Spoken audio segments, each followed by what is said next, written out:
birinci topqa bölünüp alалы. Жазы. Бул жерде сөздөр келтирилген. Өзүңөрдүн карталашыңарды мүнөздөйсүңөр. Ыймандуу. Экинчи топ. Бул жакта биринчи топ.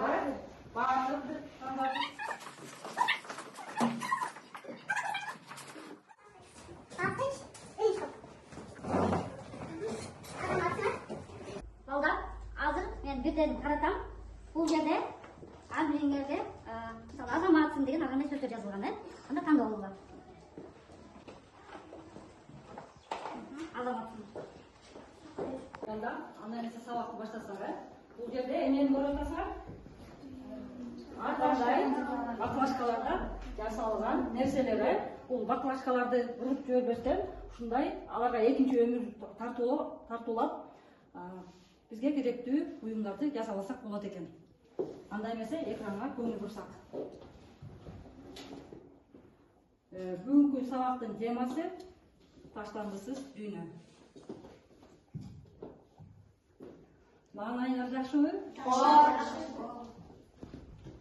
Бул жерде эмнени көрүп атасыңар? Таштанды, ташталган жерлери. А булчу? Таштанды бар бекен? Жок.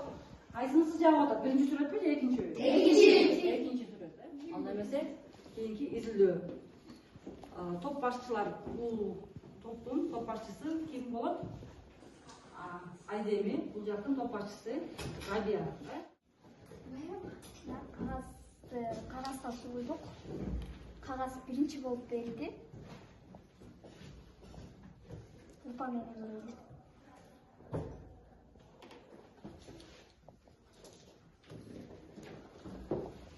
Демек, балдар силер көрдүңөр, силерге айнек менен кагаз берилген.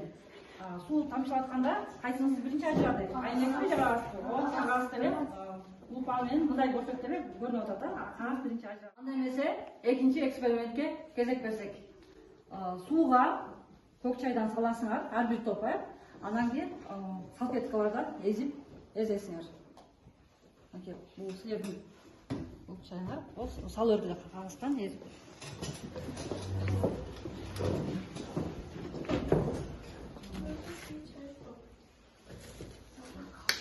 Көк чайды кошконун себеби, мына тамак ичкенден кийин да арттан көк чай ичебиз го.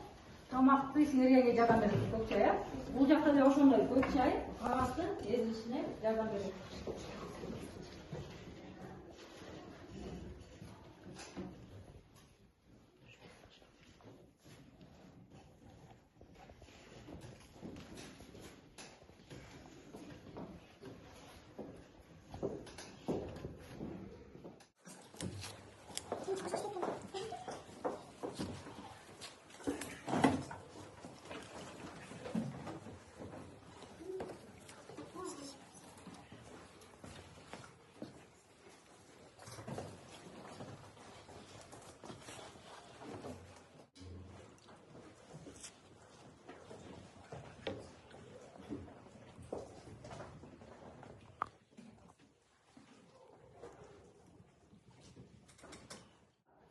Балдар, анда кандай жыйынтыкка келдиңер?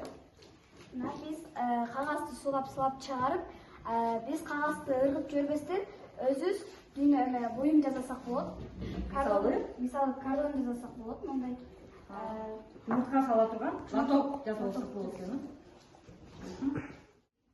Анда эмесе экранга көңүл бурсак. Бул жерде таштандысыз жер, бул жерде таштанды, ташталган жер болот, Эми таштанды деген эмне экен? Таштанды иштетилгенден калган калдыктар. Кагаз, пластик, желдин бөтөлкөлөрдүн калдыктарын кайра иштетүүгө болот экен. Көңүл бурсак, бул жерде ар кандай заттардын канча убакытта ажырагы келтирилген. Мисалы, кагаздан жасалган ыдарчылар 2-3 жумада ажырайт. Баклажка 450 жылда ажыраса, памперстер ажыраш үчүн бизге 500 жыл керек экен. Желдин башкычалар 200 жылдан 1000 жылга чейин ажырап, айлаган чөйрөсүн булгай берет экен. Чарчадыңарбы балдар? Андай эмесе?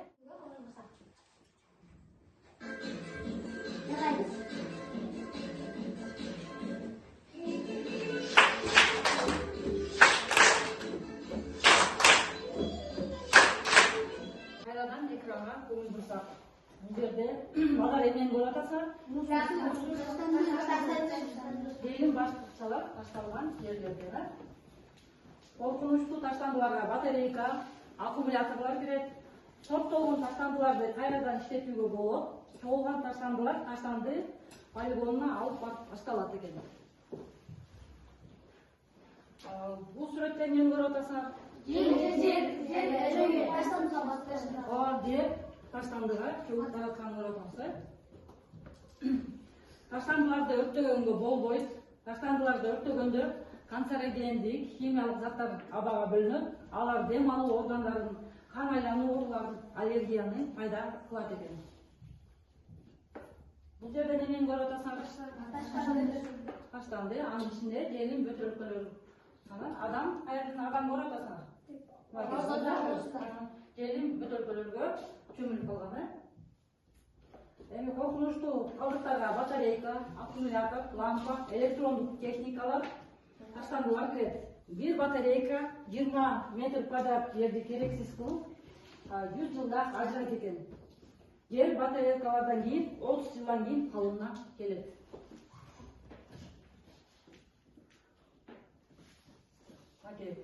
Таштандыларды ушинтип сорттошубуз керек экен. Айнектердин өзүнчө, кагазды өзүнчө, жана өсүмдүк калдыктарын дагы өзүнчө сорттошубуз керек экен.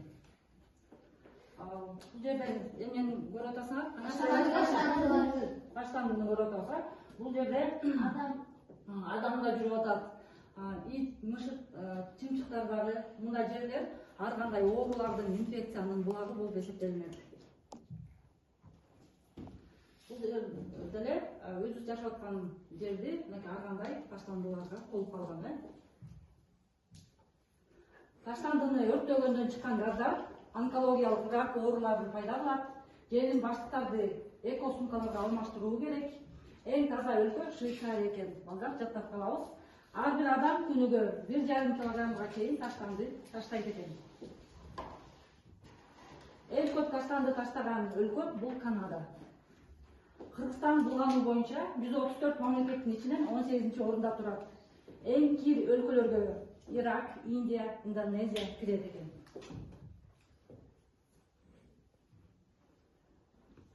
Силер ушул айлана чөйрөнүн булгануу боюнча кандай маселелерди киргизет элеңер? Кантип айлана чөйрөбүздү булгабай койсок болот? Биз ал эле таштандыларды жерге таштап, алар баары бир жерге чогултсаң, аны дагы чогултуп эле койбосун, аны жаңы заводдо таштандыларды кайтадан калыбына келтирип, жаңы жасай турган завод ачыш керек. Азаматсыңар балдар, ар бир ой баалуу дегендей, биз да өзүбүздүн айылыбызды таза кармап, таштандыларды кайра иштетип турган заводдорду курушубуз керек. Айдеми, Элиза келип, бул жерде биздин Кызыл Туу айылынын макети жасалган, келип өзүңөрдүн презентацияңарды жасап бергиле.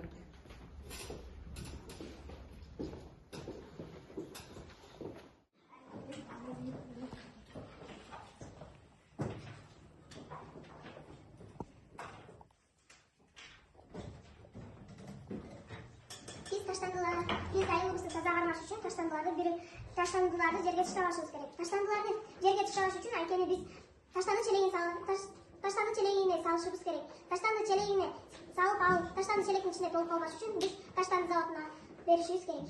Ошондой эле биз таштандыны асфальтте турган таштандыларды өзүнчө бөлүп салышыбыз керек.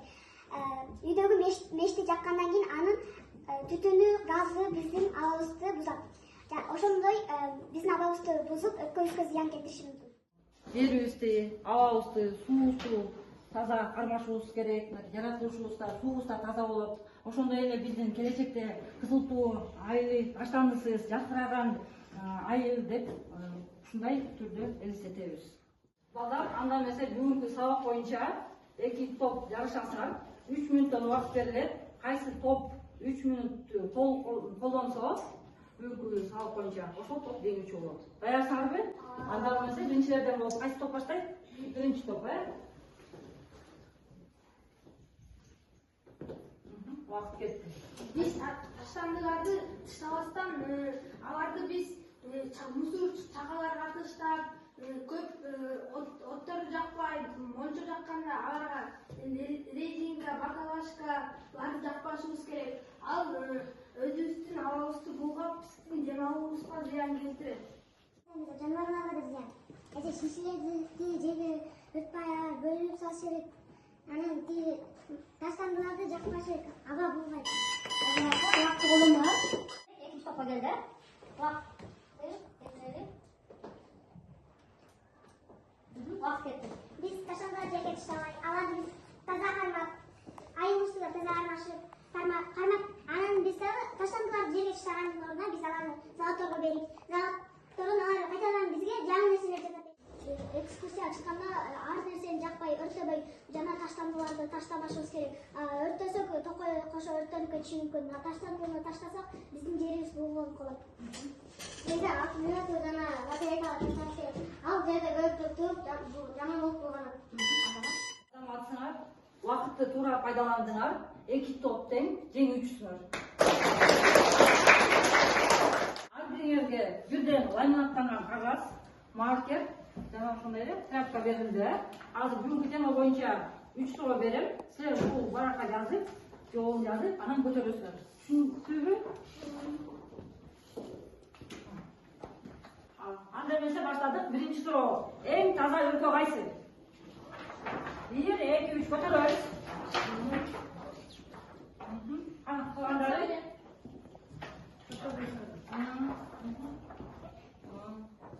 Эжан? Азаматсыңар? Даяр болмаңызбы?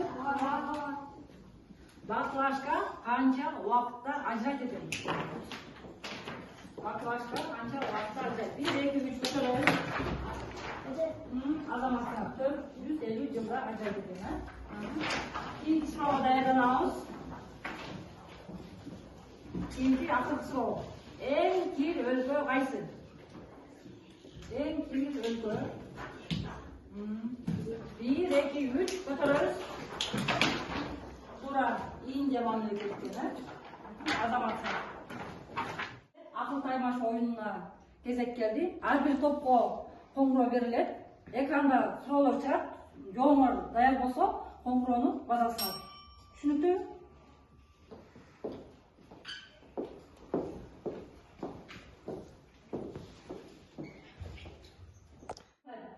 Суроо катылган. Биринчи болуп, биринчи топ кандайсыңар? Кайсы номердеги суроо берилсин? 10 суроо. Памперстер канча убакытта ажырайт? 500 жылда. 500 жыл. 500 жылда. Жоон көрөлү. Азаматсың.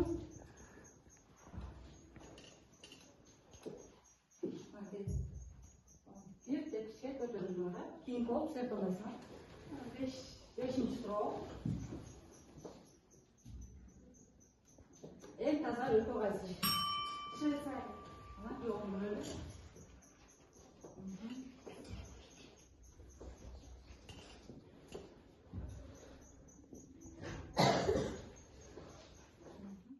Азаматсыңар. Биринчи топ жеңүүчү болдуңар. Балдар, бүгүнкү сабак боюнча силердин оюңарды билгим келип атат.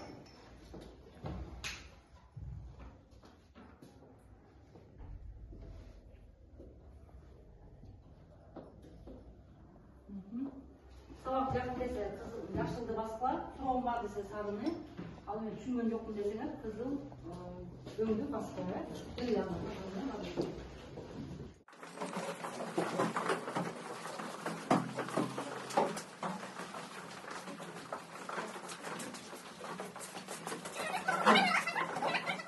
Балдар үйгө тапшырма.